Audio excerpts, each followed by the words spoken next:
Thank you, Deacon and Wolf and What It for that great breakdown. I think you guys covered all the bases for what was basically a straightforward game, as Paulo will be subbed out and Ghost will be put in. Not going to work out. KT are going to go for second pick, which generally means final pick.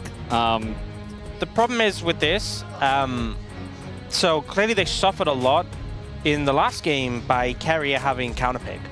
But my question is, you have second pick now. Are you going to give Ghost last pick? Or are you going to give last pick to Perfect, and then Carrier still might get counter pick? Because that doesn't actually solve what was the problem last time. Are you going to double ban supports from second pick as well, and potentially give over something really high value over to the side of T1? And also, if you are going to give last pick to Ghost, do you have another pick that you're just going to be able to comfortably blind for Perfect? We're going to kick off with bans, and Malphite this time is going to get just banned immediately. So it was obviously overlooked in the first rotation of both bans and picks, but this time heavily prioritized. Nocturne going to get taken away here by T1. Obviously something they very successfully play. Maybe they want some kind of top-tier immobile AD carry, such as an Aphelios, or even a Yunara. Or maybe they want to trade Azir Orianna, and they want the Azir. And they are happy to give BDD Orianna, but not if it's paired with a Nocturne. Yeah. Could be a theory. Looks They're like banning it. Rumble, so I think they might plan to just grab that first pick Azir. And the thing is, if KT right now ban Orianna, ban Azir, they're giving over Orianna. So it's a difficult decision to make. Notice also that Nico is available as well. So that might just be the ban here, and then we get the trade of mids.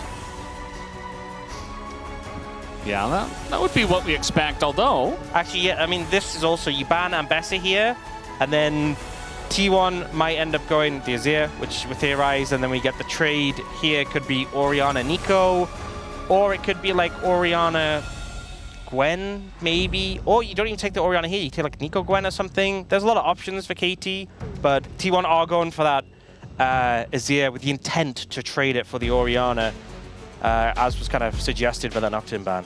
Yeah. Don't think they'll be able to take both. But, as I was talking about, a lot of top-tier engage picks taken off the board. Even the Rumble that can do well with some CC to make an AD carry's life hell are taken away. So the Yunara does get picked up here. And we saw the Varus first pick for the side of aiming in game number 1. Not a big surprise that they go ahead and prioritize aiming's pick here again. Yeah, so in this situation, with the Yunara being secured, I think things for T1 that go higher in priority, I like the Nautilus, especially with like Vigon. But they are going to look to secure the Nico as well, so wanting to snap that one up. A strong bot lane for the 5v5, and obviously Nico does well in lane into melee supports, but there are a lot of range supports that can potentially bully her out. Looks like T1 are going to go for the Aphelios for Pays. Maybe just Aphelios Lulu. Yeah. So a pretty strong pairing, and even though the 5v5 is strong from Yunara and Nico, you can get bullied out in lane by this 2v2. As long as you're dodging away from the skill shots from the Nico, you can kind of just walk at them with the shielding and bully them out a bit, and also you become very strong in the team fights yourselves. Now the question is, what are KT going to pick here? They are looking at the Akali, not the Orianna, so the Orianna might just get banned away here, and the Akali is a flex. Yeah. We've seen it top lane a lot. And also, Vikla just solo killed Chovy yesterday. Yeah, in this matchup. The exact same matchup. Akali versus Azir. So, it's been a counter for a while. I feel like Azir kind of doesn't really care about what he's playing against generally, but Akali can be one of those picks that can be very annoying, and you can sometimes be in danger. So Orianna just not picked up, ignored for now. Yeah, I feel like you need, there's a certain level of hyper mobility to keep up with Azir. The old school counter was Zed, but you just need not just a level of mobility, but you need even more than that to get on top of an Azir, and Akali does have that. So it looks like T1 going to start banning away Jarvan here. It's Poppy in the jungle banned away by KT. And it looks like the Orianna not getting banned away yet, so expecting this Akali to be mid lane. Yeah, maybe not expecting Perfect to be able to pick up the Akali here. in the top lane. Definitely not the pick you'd sort of expect to be in his wheelhouse. Do see the Xin Zhao coming in as a ban. So a lot of jungle picks thinned out here in terms of the pool. The Abyss as well that we saw banned, I mean, technically also a jungle ban. When we think about it, 3 jungle bans from T1 banned, 4 so far banned on KT's side. So really heavily pinching the pool here. I do wonder how deep it is going to go. You know, what level of jungle pick are we going to see? As Pantheon also taken away. So they don't want to give that Pantheon here on R4 I mean, if to we, KT. If we include fearless bans, that's 10 jungles out the pool so far. We're not counting Rumble in the jungle, because that's not been a thing for a while. And that's 10 junglers being taken out. So full expectation here for KT is it's going to snap up whatever jungler they're prioritizing here right now. There is still stuff like Aatrox available, which you've seen in the jungle. Kiana, Sejuani. And there was a lot of discussion when Perfect there, so maybe trying to figure out what kind of melee tops he can play. Or even if he can play the Akali as well. You know, we actually haven't had a Sejuani game yet in the LCK Cup, which is crazy for anything with LCK in the name to not have a Sejuani game.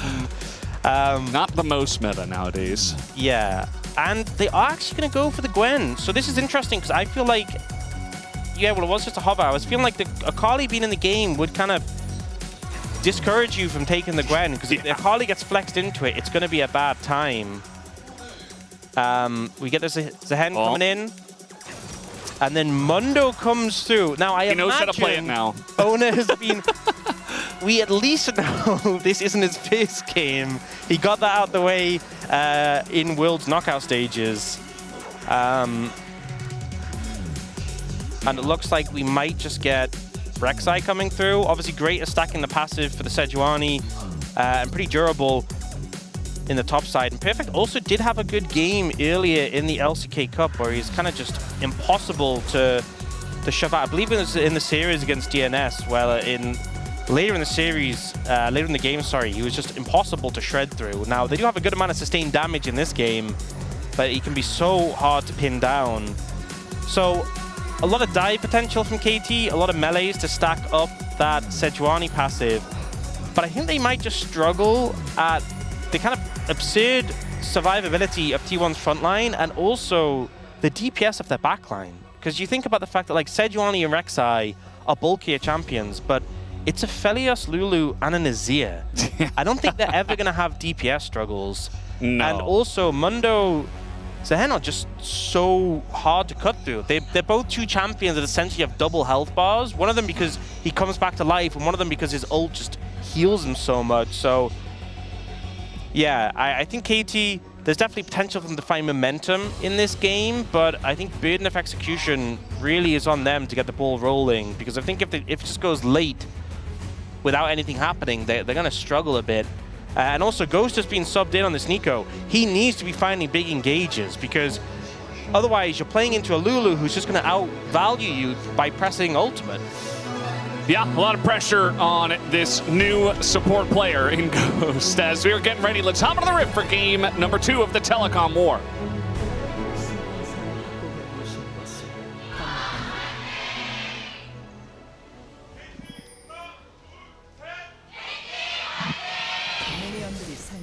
Off we go, game number 2. Game number 1 was very straightforward. It just felt like a slow and steady collapse of KT by the hands of T1.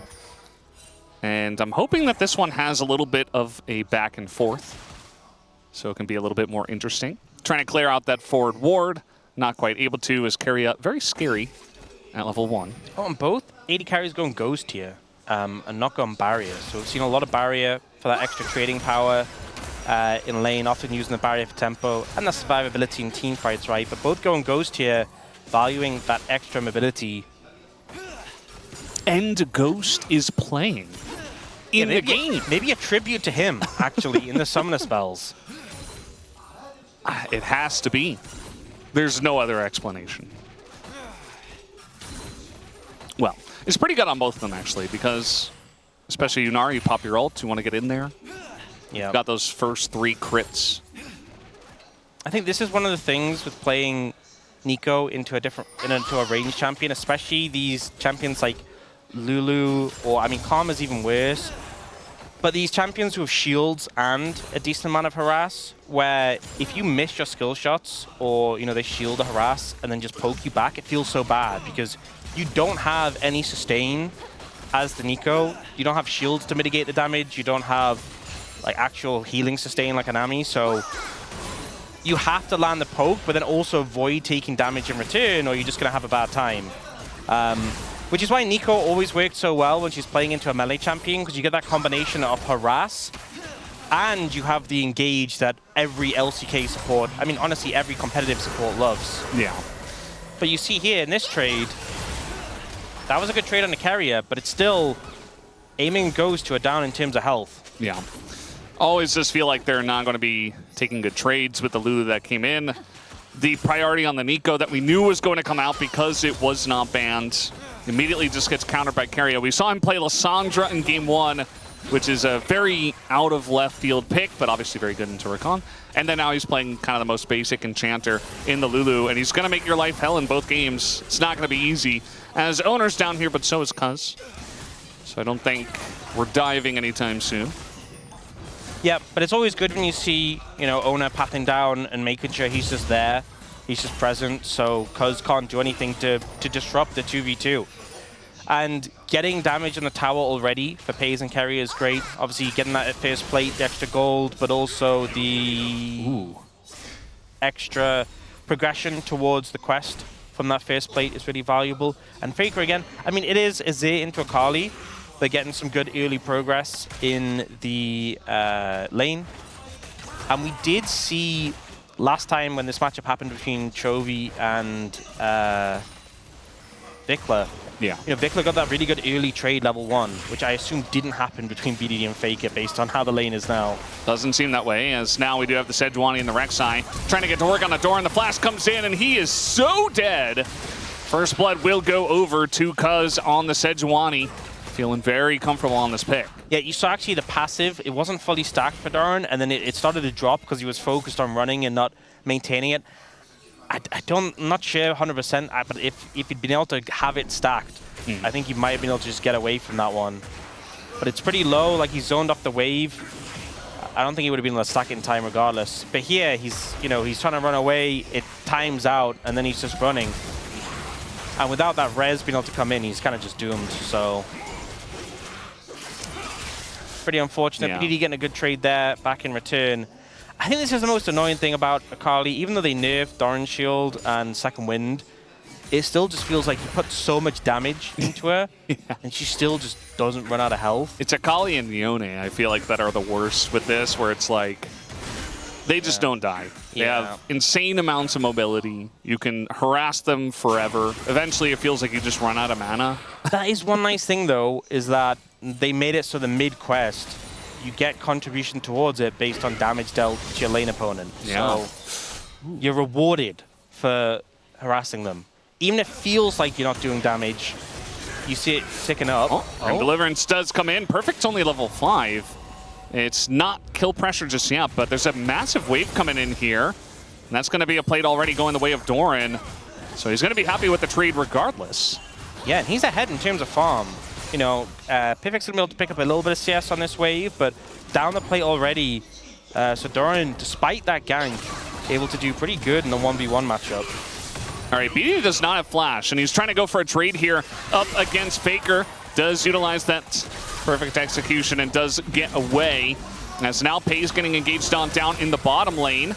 Is going to try to flash over this wall, and that he will. The stun does come in at range. Big rotation down from Owner and Faker, but the disengage does come through from KT. Yeah, good gank here from Cuz to get that summoner spell. And obviously Owner able to find something on a BDD in the mid lane with the setup from Faker. Not the best mid-jungle combo in terms of gank pressure on Akali. Azir, Mundo. Yeah. But they'll make it work. And Faker will get that crystalline overgrowth. So doesn't quite get the plate, but very close to it. Perfect once again, just going for a little proxy in the wave again. I mean, of all champions, you know, other than like Singed, I think Rek'Sai one of the better ones to just do this because it's almost, oh.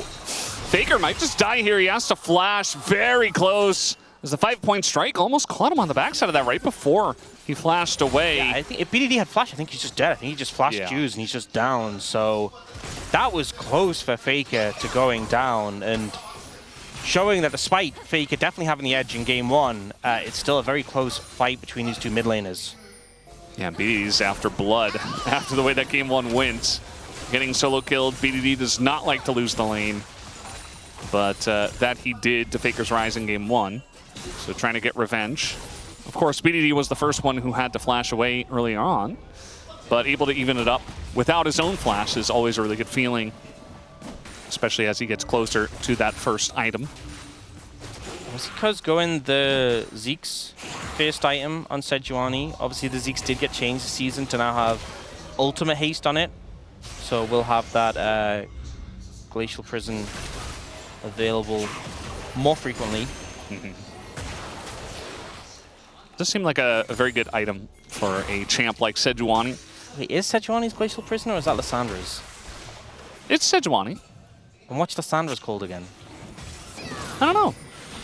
You're the play-by-play. You're supposed to know Ask this. Atlas. I don't know. He knows all the names. You gotta put in some studying. But I do know that oh, Glacial here's his Prison Frozen Tomb. is Here's his Sejuani. Frozen Tomb, and here's his, yeah, Glacial Prison. Okay, that makes sense. It does. KT are getting to work here on this first Drake, and owner says you can have it. We don't have Canyon in this game to throw down a flag and steal it twice. Yeah, fortunately, that's still just insane that happened twice. And on the Baron as well, but Cuz looking for Fake here, no flash. Oh, and it's going to land. There you go. The Glacial Prison comes through, and Faker just trying to sweep him away. He's taking damage from the ranged minions even, and he is without a dash. Eventually just gets hit by the flail of Cuz and gives the assist over to BDD. Okay, I'm going to ask you a serious question. Did Zeke's always look that cool? I think so, yeah. I feel like Pretty sure. Maybe it's just because I often see it in the middle of a fight, and you can't see the full animation. But also, we kind of used to make fun of it. Yeah. The engage comes in. Pays, though, is just standing and firing. And yes, he gets a kill, but aiming is eating good tonight as he picks up the 80 carry. Not going to get carry as the Glitter Lance slow is too much, but still able to farm up and push the wave. Yeah, I think KT happy with that generally in the fact that aiming gets to stay in the lane. Even though it's a 1-for-1, both AD carries get the kills. Aiming gets to stay in the lane and push it in, but Ghost does burn his flash there. So in terms of summoners, T1 trade up, but in terms of aiming, get into, push in, get a plate, I think, here. Yeah, and some extra farm. Definitely a trade up for KT. So good engage there from the KT bot lane, showing what the Nico can do. Yeah, I think it's just because you see it so often in the middle of the fight, but this cool glow, how it's got like the red half and the... Actually, do you not think it looks cool? I swear I think it does. Cool I think it looks a little updated. Yeah. It's got like the fiery... The fire in the glow ice. I swear it didn't look that cool before. On the edge. Like, I think it has some extra special effects. Yeah. Does it do more damage? No. It just looks a bit cooler. It feels like it does more damage now. And that's the main thing. Because it looks cooler. Yeah, that's... it's got better vibes. And that's really what we're about here at the LCK. Yeah. Tempo vibes, regular vibes. Damage vibes. Yeah. Yeah, it's important. And now comes with that ultimate haste. So, can't complain about that. Perfect is really just... he knows what his goal is this game. Yeah. Thurin is like, guys, I don't know where my laner put... Oh, there he is. He's doing something. Very interactive lane, top lane, when you're playing against a Rek'Sai. And eventually, they'll finish their quests, and maybe then Perfect won't proxy as much. Is he too deep, by the way? No. I think he's fine. For the lane quest? Like, I'm not sure if it stretches that far. All the way past the tier 2? I would assume it does, just because he is proxying there and not in front of the tier 2. That is a bold assumption to make. I'm not 100% sure. I know it stretches between the tier... like where the jungle cuts in between the tier 1 and the tier 2? Yeah. I know it stretches there, but I don't know if it stretches between the tier 2 and the inhibitor turret. I don't know. But he was very deep there. I guess we'll see if his quest finishes much later. But yeah, unfortunately, I don't have it mapped in my head exactly where all the limits are for the lanes. Yeah, weird. We do have the flash coming in, but Pays in a bunch of trouble, slowed for basically forever. Even the wild growth, not enough, and the root comes through, and Ghost will rightfully take the kill. Justice for supports as Ghost is picking up, and once again, Pays goes down second time. Now the engage coming in on a Keria, but not quite going to land that time around. But, you know, you're still happy with that. Getting flashes from both the bot laners, kill onto Pays as well. KT making this work. You know, we talked about the bot lane, expecting the pressure from Pays and carrying the 2v2. And, you know, they have had that in the early levels. But punishing them, burning the summoners, getting the kills, this is what we want to see the KT bot lane duo do. And especially when we get to team fights and you have things like BDD and the Sakali being a real threat. It's definitely going to be a bit worrisome. This is just Puz making a straight beeline. The ult doesn't connect, but the slow is still there. And even though Pays flashes, Puz flashes to follow with the W, and then that root just clipping him right at the end. You know, it's also the fact that Pays didn't opt to go cleanse in this game. Yeah. And there's a lot of cleansable stuff. I mean, against the Sejuani, I think in general, we always used to see cleanse. Just to respect the Sejuani, and it has been a little while since we have seen Sejuani here, but it's the LCK. And no Mikhail's rush either. That's what I thought he would build Mikhail's. Like, I thought, okay, you're going Ghost, and your support's going to get Mikhail's to shore that up. He's also going into Ghost on the other team. He is, yeah. Yeah. That's a good point. So Cuz coming in here, giving the Heartsteel stack over to Owner, but will Owner go down is the question as the flash comes in, and he's just supremely dead. And even a root here onto Keria, dash over the wall. Keria, no flash once again, has the Turelias. And he's going to be okay for now. Oh, are they... Okay, I thought they were going to just push the wave in and try and trap them, but no, they have better things to do with their time. They're not going to spend a second Drake 30, 40-second timer just to make sure they get the kills. BDD's looking here, but doesn't have ult, so I think he's just trying to scare Faker away. He has double buff, but yeah, no ult, no Gunblade even, so kind of just... I thought he was trying to get a good trade on the Faker. But Fake has ult, so probably better not to. A wise decision from BDD, not just to send it. But yeah, this has been a good start for KT. 2 dragons in pocket as well. Unfortunately for them, it's an Ocean Soul, but Ocean Soul with Rek'Sai Sejuani can be a little bit annoying, but still, it's definitely not the soul you were hoping for in this game. Still, it's going to be a nice amount of value.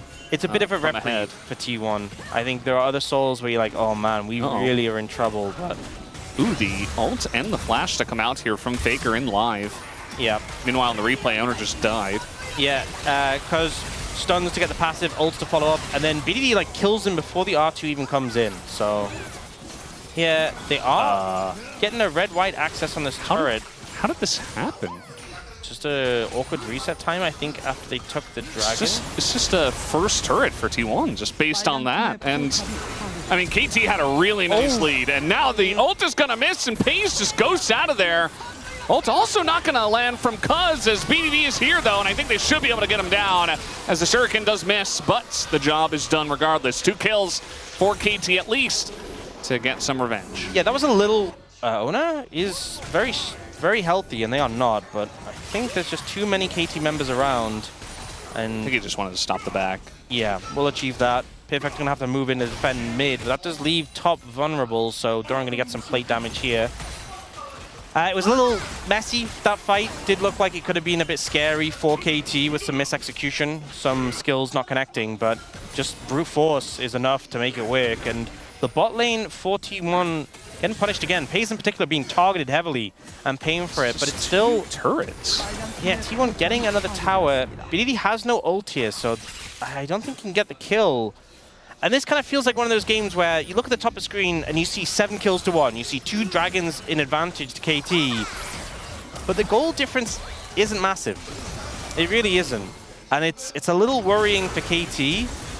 Because if you do something like this, where you're missing both your big ults, in a 5v5 team fight, you could lose the game of it, right? Yeah. This still worked, right? You had enough members, BDD comes in, one-shots them. This play is still fine. But you do something like that in a big team fight when you're only 1,000 gold ahead, it could really cost you. especially because it's an Ocean Soul. So you can't just rely on stacking dragons to win you the game here. It gives T1 a lot more space. KT definitely ahead in this game, but not by as much as maybe you'd hope based on how many winning plays they've made so far. Yeah, it just feels like when you look at all the fights, it's like, oh yeah, obviously KT are dominating them. And then you look at the 0.8k gold lead, it's like, wait, how did that happen? Well, 2 turrets down, all the plates, obviously. And, I mean, you look at the farm, like a little bit more for the Mundo, a little bit more. I mean, you look at the Azir. Look at where the gold is. The only person with an actual sizable gold lead is Cuz. And it's Sejuani. It's like, he really cares that much. She's going to press her ult. She is going to be pretty much unkillable with that Koenig Rookhorn. You know, you say that, but into T1's team specifically, they have a lot of damage. I don't think anyone on KT's going to be unkillable. Well, at a certain point in the game, sure. I think... Although, with only Koenig Rookhorn and Zeke's, you're not doing all that great against the Aphelios. Yeah, into the Zehen as well, into the Azir. I think, you know, you'd be surprised. Even if Fed Sejuani's not going to feel that durable. There's a lot of DPS in T1, so... a little bit worrisome, you know, but it's still KT ahead. And I think the big points in this game are we have Dragon up in a minute. We'll see what T1 have to do around this. Do they just forego it? Do they just go, hey, we don't actually need to fight this? Or do they look for an angle? Because I think if KT get a big blowout fight win on the back of this, that could be huge. That could be something that leads to them getting Baron. That could be something that leads to them really snowballing the game. One thing to note is when we look at the Summoner stock check, we have flashes up on everyone right now apart from Faker and PDD. Ghost's coming up, I think it should be up in time. But the ones that aren't up are Faker and PDD. I think Faker's won't be up in time. Faker's not as much, you're in Azir, you know, I don't think it's that big of a deal not having flash. But the main thing is Pays has his up, because that would be a big safety concern. Yeah, definitely would. I mean, we saw what happened in the bottom lane without his flash, where he had the wild growth and he still got run down. Even with his flash. Yeah, even when he did flash away, it was like, yeah, you're still dead, buddy. Yeah, The chase potential of Sejuani and Unara can be pretty rough to deal with. So it does look like T1 absolutely wants to fight over this one. Trying to get some wards down and trying to push out mid and bot. Perfect, just looking to TP into this play eventually. As BD looking to isolate Faker, he's going to get that barrier away from the Verdant barrier. Getting pretty low is this Drake now as the TP is coming in from Faker up to the top side of the fight. And now the engage from Doran going to get onto that backline. And the steal from Owner just gets it. A pretty nice engage from Ghost, though, as the sweep comes in, but Faker is so low. And the chase is on. Flash over the wall from Aiming. That's going to be another kill. Takes down Carry on top of it. Double for Aiming. As T1, they get the Drake, but they lose 3 for it as KT extend their lead. And the super sub pays off. Ghost comes in and gets a massive ult there onto T1's backline. This is exactly the fight KT needed to continue the momentum. Getting a huge win there. They don't get the Dragon, unfortunately, but honestly, I don't think it's that big of a deal. They get the mid lane tier 1, they get a bunch of gold, and now they're starting to build up an actual sizable lead. We see here, Faker TPs to join the team and Ghost. Look at this angle. Perfect gets the initial knock-up, and the slide-in flash catches basically everyone you want there. And it gives this window for Perfect and BDD to fly in. Carry even polymorphs BDD and it just can't do anything. Aiming sliding over the wall to meet them as they kite away. So now that 800 gold lead we saw, 4,500, that is a sizable gold lead. You can see on the graph, it's reflected. This is what you needed to really snowball the game. Yeah, and you were talking about the soul. I mean, it's one Ocean Drake that T1 got. Like, that's not worth. Yeah. Actually, any individual Drake, I think, after that would not be worth, given the size of this lead. As T1 say, cool story, Valdez. We're going to just start the Baron now. It's a T1 Baron. Uh-huh. And no TP on Perfect. But this takes a very long time, this day and age. This is not the T1 Barons of old. So they're just going to kind of send it and look to turn. Ghost getting a little bit low, but Keria as well. And that's going to be the end of one of the supports as in goes toward into that backline, just immediately dies. No res for him, and the T1 Baron looking more like a KT Baron at this point as the knockup comes in right before Faker can sweep them away. Shuriken? As we do see the Aphelios doing a lot of work, but not quite enough. BDD cleans it up And that is a 5-for-0 ace in favor of KT. Back-to-back, just perfect fights for KT. You know, it just didn't look like they had the game under their control, and I felt like it came down in these critical moments, and they do not miss a beat. And now 15-1. Baron in hand, this is exactly what they needed. BDD with a great angle here. Keria has to self-wild growth to peel, and even with that, he's getting annihilated. Doran goes in, but the rest of the team is retreating, so he just gets taken out, and immediately 2 members down. The rest of the team is hesitating, not sure what to do. Do we back away? Do we contest? Perfect flies in and finds Faker, and BDD, look, connects the Shuriken onto Pays, and immediately Pays follows the fate of the rest of his team. And KT, you know, from a game that felt like it was still a bit up in the air, they have firm control now. Yeah, a couple of team fights where you absolutely crush your opponents feels pretty good. I think Ghost died to the Baron, yeah. That's fine. He's an eco. Don't really need him to have Baron buff. KT already got everything that they would like. And, you know, on the side of T1, this has unfortunately become a little bit of a pattern where they are coming into series as the big favorites, but drop a game up against DRX. And now looking like it's going to happen against KT. They have 1 kill. And KT are coming in here and declaring, hey, we can beat you guys if you do not treat us with enough respect. I can only blame myself as someone who talked about them being, you know, locked in, serious in game 1. Yeah. You did warn me. I did warn you. I did ignore you. Not the first time. Not the last time either. Yep. But yeah, I mean, one person I really want to give a lot of praise to is Ghost. I feel like on this Nico pick, I was like, right, you're picking this Nico, you into Felius Lulu, you're not going to have complete pressure in lane, you need to make this pick work, find the big engages, and he really has. So Ghost showing up in a big way. 80 carries, role swap into supports. Yes, they can absolutely do that. Oh, we got the Grim Deliverance coming in here. Doran wants to punish Perfect, who is just going to tunnel away. This champion is just...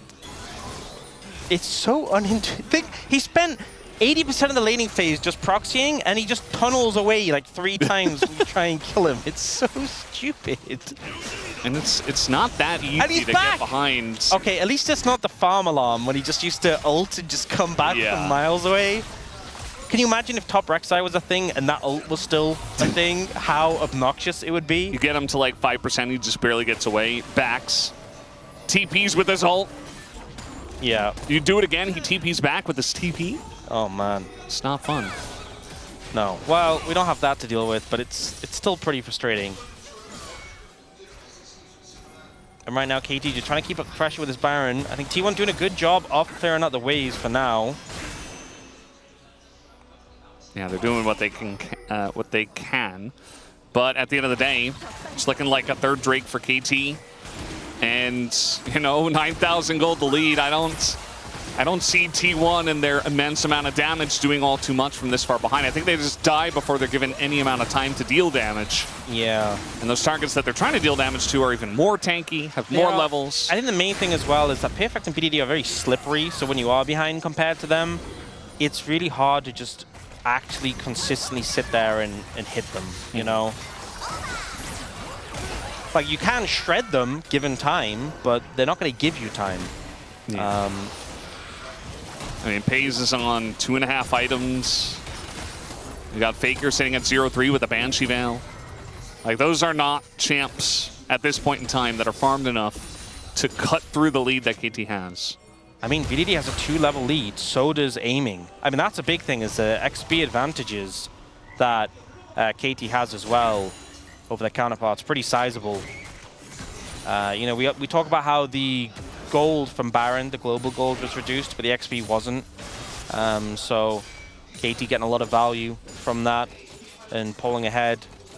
Sizable gold and XP advantages. Sometimes we have games where you do have a gold lead, but the XP lead isn't that significant, but this one, it's feeling pretty painful right now. Yeah, a couple items we see on the side of KT, like aiming finished, a mortal reminder. So even Mundo isn't that tanky. And I feel like Mundo's one of these champions as well, where like you hit a point where if you're just ahead of the curve, you're just too tanky to cut through and your healing kicks in and he just feels immortal. But then if you're behind, you just die before the healing can really find its footing, right? You know, you want ult when you're low, but you'll just die. right? Especially when you have things like Rek'Sai ult and Akali ult that are actual executes. So I think because he's behind the curve in this one and doesn't have much armor, he will just die. Yeah. Expecting that to happen for sure. I anticipate that. We are looking at some of the levels here. BDD, namely, very far ahead, 2 full levels, aiming basically the same. Most damage dealt is Doran into a Rek'Sai. Yeah, I think whenever you see top laners having the most damage when they're into a Rek'Sai, it's just fake. It's fake. It's just, it's even more... Are top laners even real? It's even more than like when you see damage into tank. It's just damage into Rek'Sai because he just soaks up the damage, heals up, and it's like, okay. That's how it goes. Sustains from 0 to 100. Yeah. Aiming picked up Infinity Edge, so... I mean, look at his items and look at Pei's items. Doesn't seem that fair, in all honesty. To be fair, Pei's did just pick up Agility Cloak, so he's not too far away from LDR, but still, this is a very strong Yunara right now. Baron up in about 15 seconds. The pace of the game has slowed down a bit. You know, we had the last Baron buff time off, and it's just KT hasn't been able to really push the pace forward, so at least T1 have had a bit of a reprieve to stall things out. Yeah, just feels like they're desperately clawing at some items that are barely out of reach, namely that LDR. As we're going to keep zooming in on these fights here, these little skirmishes, even though they don't really matter. I see you want to trade against me. I will just walk away and heal up to full. Outplayed, buddy. Yep. Executioner's calling into Rek'Sai is also funny because she just waits for the buff to get off as ult comes in onto Owner and he flashes away.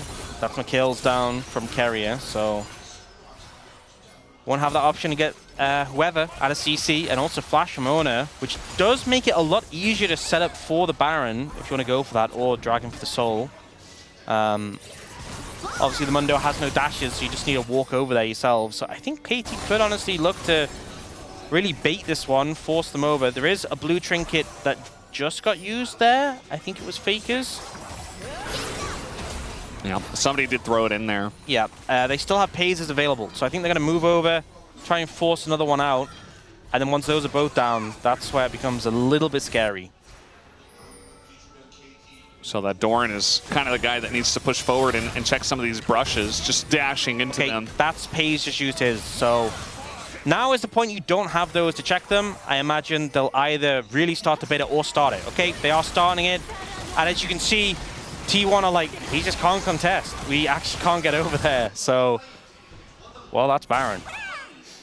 Yeah, you could face check, but most likely you just die and they still get Baron. So at this state of the game, it doesn't really feel like a good steal angle. You've got a Mundo without flash, unless he's going to walk in a straight line towards the Baron and just steal it away somehow, which is not going to happen.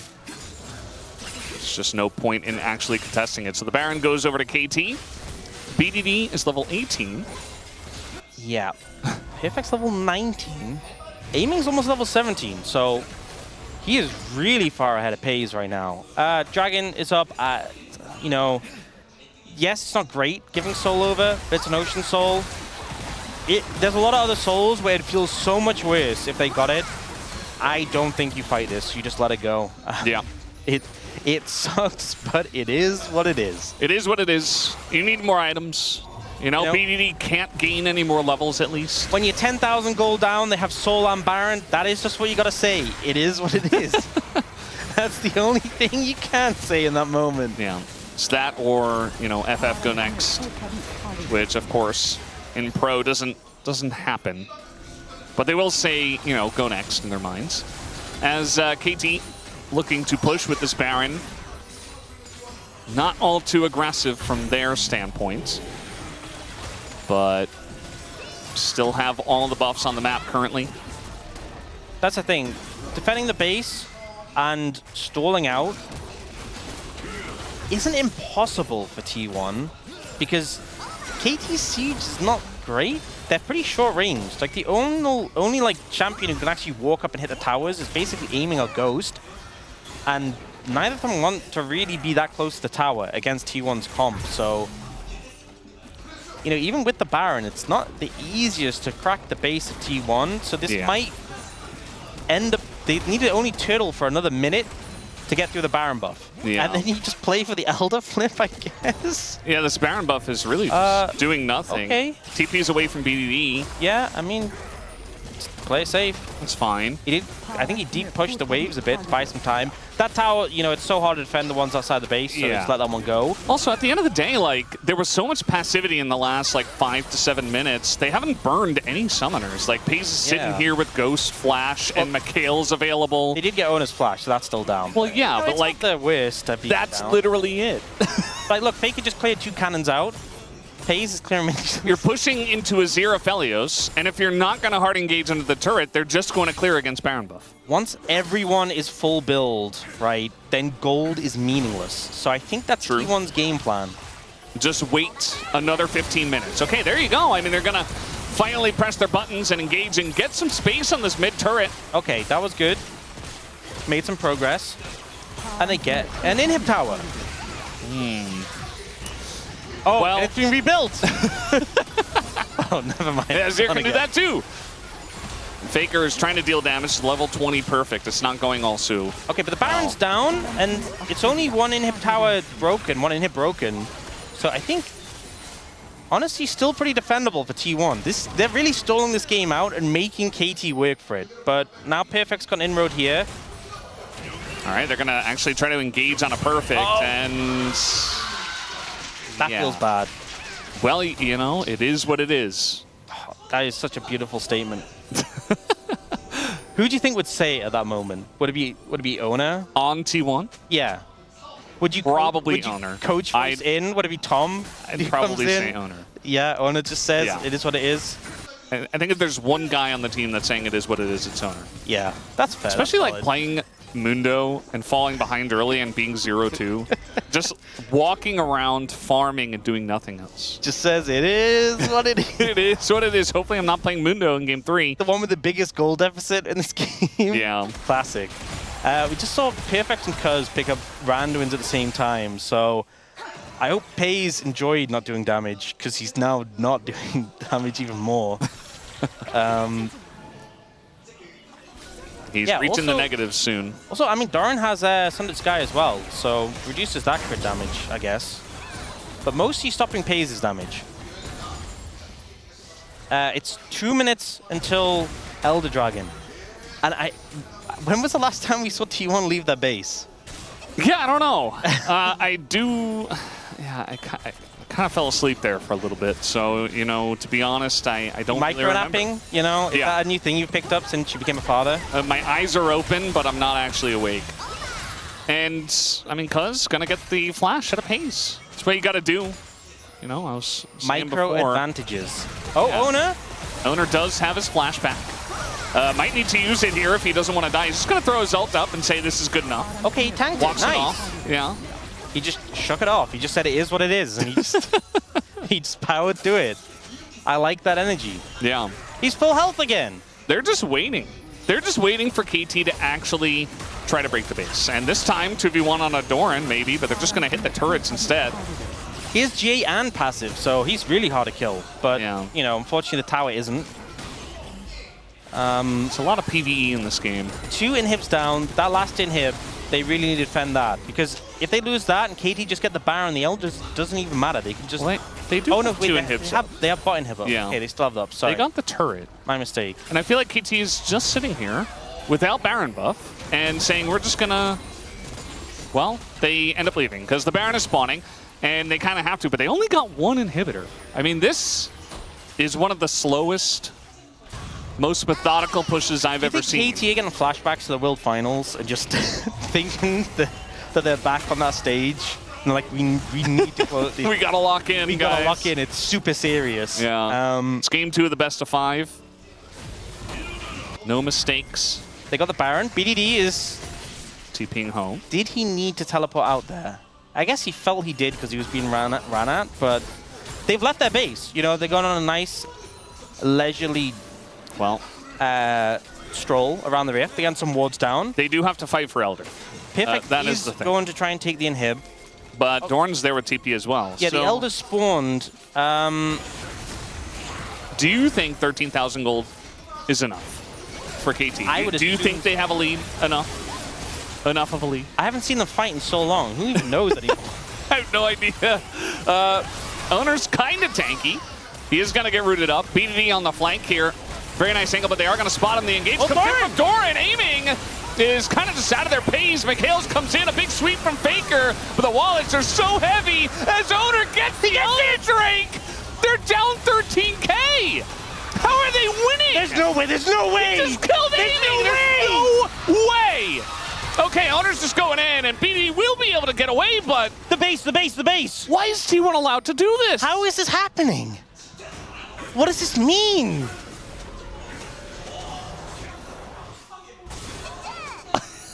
This is so dumb. How are they able to do this? The inhibitor just went down. This game needs to be studied. Longest game here at the LCK Cup. Yes, it is. You know, I didn't need that. I need that. Yeah, we already knew. It's been so long since I mean, Owner just... You know what? I am certain that he said after he smited this. It is His teammates said to him, they said, Owner, how did you get that? And he turned to them and he said, it is what it is. That's the vibe you gotta have. That's the vibe you gotta have. Don't put too much thought into it. Don't think about the numbers. Just kind of send it. He probably wasn't even looking at the health of the Elder Dragon. he just pressed the button, right? Pure vibes, yeah. Because he's counting the numbers. He's like, okay, 1,500, okay, 1,450, and then Owner's just like, yep, you know, he's singing payphone. He's singing leaning back in his chair. I mean, we got objective bounties now. We have Elder Drake for another minute. Our objective bounty is a thing right now. They just got Elder. So they take down mid turret. That's 800 more gold going over to T. Look at their scoreboard. Look at their scores. No one even has 2 kills in their team, right? How is it? They're 3 and 7. Their team is 3 kills to 17. What perfect backdooring? Someone needs to answer what is going on. And Faker got interrupted there. This inhibitor is definitely going down. So props to Perfect for making it interesting here. You know, KT don't have enough of a lead. So need to resort to some shenanigans. He's going for a second inhibitor here. Faker's still trying to clear the wave. What is going on?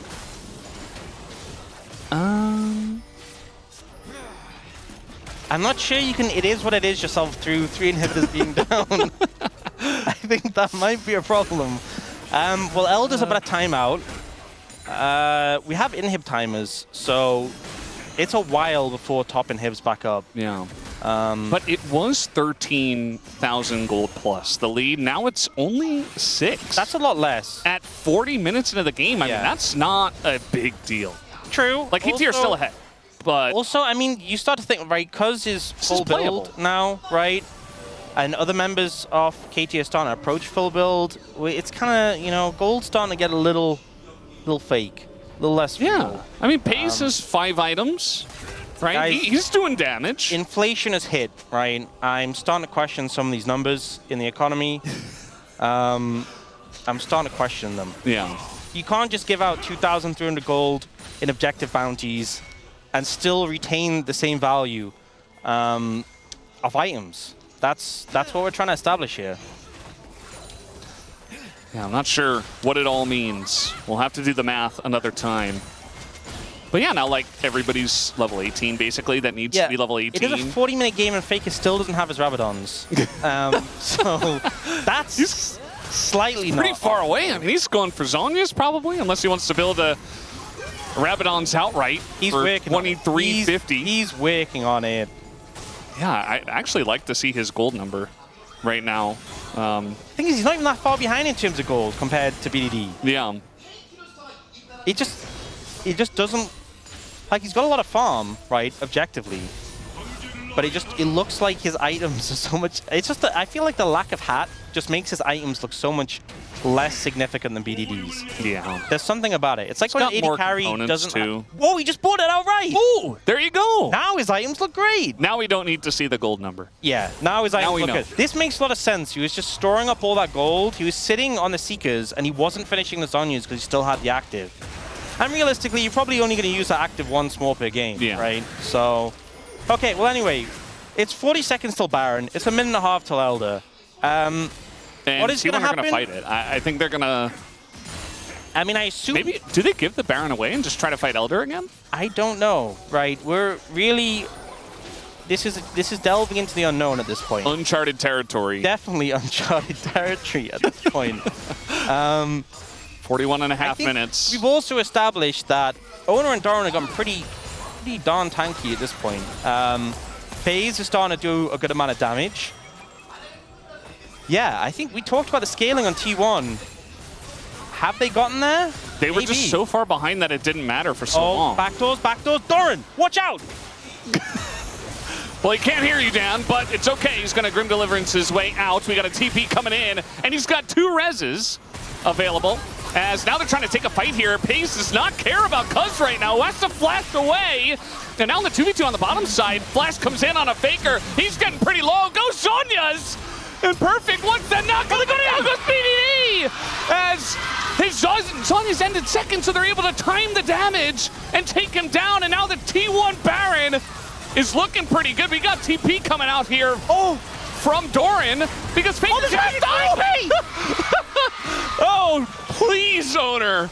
It is what it is, it is. And now they're just going to run towards the Elder, spawning in 5. But we have a flank coming out here. They're trying to actually win with this flank and maybe try to get on top of Peas, but I don't know if they can. Doran trying to get away, and I think he's just going to go down.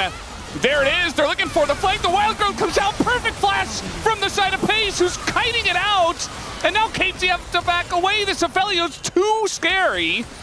And they want to set up on the Elder. Oh my god, what is happening in this game? Also, Perfect nearly interrupted Doran's TP. I was watching the minimap. He was like millimeters away. I also want to remind you, T1 still, no one has 2 kills on this team, by the way, yet. But it looks like KT are getting the Elder, so... Yeah. I mean, in theory, Elder's a very good buff, but it, you know, T1 got an Elder and couldn't end the game.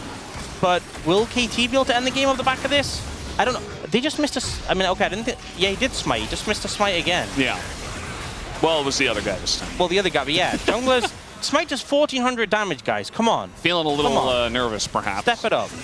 Okay, so he shovels him away. Shuriken connects. Doran does a little flip. Faker's playing melee mode.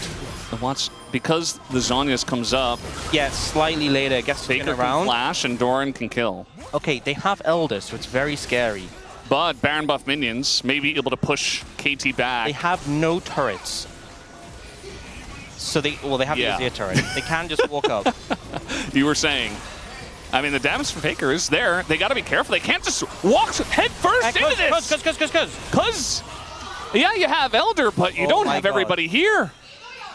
And it's like we're playing hot potato right now. KT can't hold on to this thing. This win that they had deep buried in their pockets is now in their hands and bouncing around, and T1 are desperately trying to grab it away. All right, well, Aiming's able to push down that Azir turret in the bottom side. We still have 2 inhibitors up. And 3 minutes on the top one. Paze has so much protection with Mikhails, with Lulu, level 18, shields for days. They're just going to get triple inhibbed. Yes, they are going to get triple inhibbed. Okay, that's not good. But the super minions are going to take a while to come in. Paze. He wants to try to engage on Aiming, who does have his flash, and Paze does not. So that's what they were looking for. The peel back here on a Perfect. He's going to have to dash away. Okay, and eventually this Elder is going to, it's going to time out. 45 seconds. I don't think they can end the game. I don't think the super minions get here before... I mean, they're pretty fast. They might touch just before the Elder times out. Oh, it's tight timing. All right, they're trying to make it a game here because it's just going to go down, just gets burnt as he tries to engage straight into an Aphelios and just dies. And now we got a flash on in the engage as the Aphelios ult is going to miss, but Ghost is also going to miss. BDD, Ghost Sonya's on the backside, he can't do the damage, Pace is alive! And now Doran is killing, Aiming in the back line, who goes into the GA, and now they just keep one guy at home, and they end the game! They just won this Elder, how are they winning this game? They're still not ahead in gold, they just equalized, the kill score is 9 to 18! What is this game? I cannot believe what we're seeing here. BDD's got his hand on his head. I think he knows. They have one cannon minion in there, and they can just tank it. I think I think they just end. To take away the lesson from this game, it's a clean ace, it's a clean game, and it is what it is.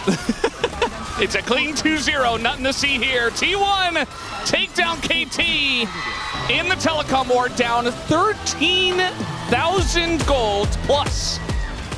Or owner or piece. I'm just doing it. That's what I would say. You know what? That helps. I'm sending it. So I'm not going to feel guilty about, because you know what? That was an adventure. That was a journey. It is what it is. I want to hear what they say in this last fight. 야 볼만한데 천천히. Basically saying take it slow, even after that initial pick. 누나 맞추겠는데. 가보자. Let's go. 마무리. Kali. 알겠다.